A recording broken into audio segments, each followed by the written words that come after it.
गांव वल्लभपुर अपनी हरियाली और शांति के लिए मशहूर था। इस गांव में किसान रामलाल अपने परिवार के साथ रहता था। रामलाल एक मेहनती और होशियार किसान था। रामलाल के पास थोड़ी सी जमीन थी, लेकिन वह अपनी बुद्धिमानी से उस जमीन पर बहुत अच्छी फसल उगाता था। उसकी मेहनत और समझदारी के कारण उसकी फसलें हमेशा अच्छी होती थीं। एक बार गांव में एक भयंकर सूखा पड़ा। कई महीनों से बारिश नहीं हुई और खेतों में फसलें सूखने लगीं।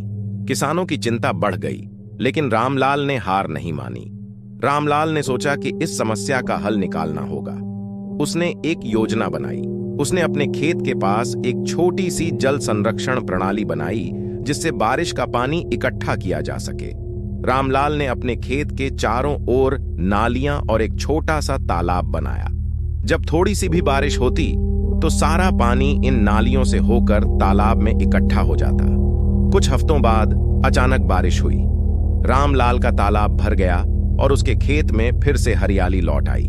उसकी फसलें फिर से लहराने लगीं। रामलाल की मेहनत रंग लाई। गांव के दूसरे किसान रामलाल की इस प्रणाली को देखकर हैरान थे।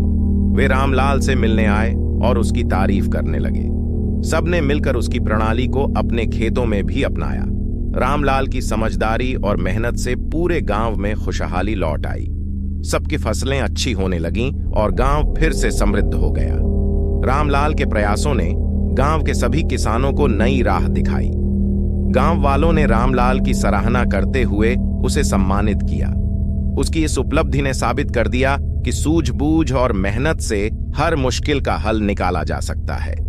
रामलाल अब सबके लिए प्रेरणा बन गया था। रामलाल की कहानी हमें सिखाती है कि कभी भी मुश्किलों से हार नहीं माननी चाहिए।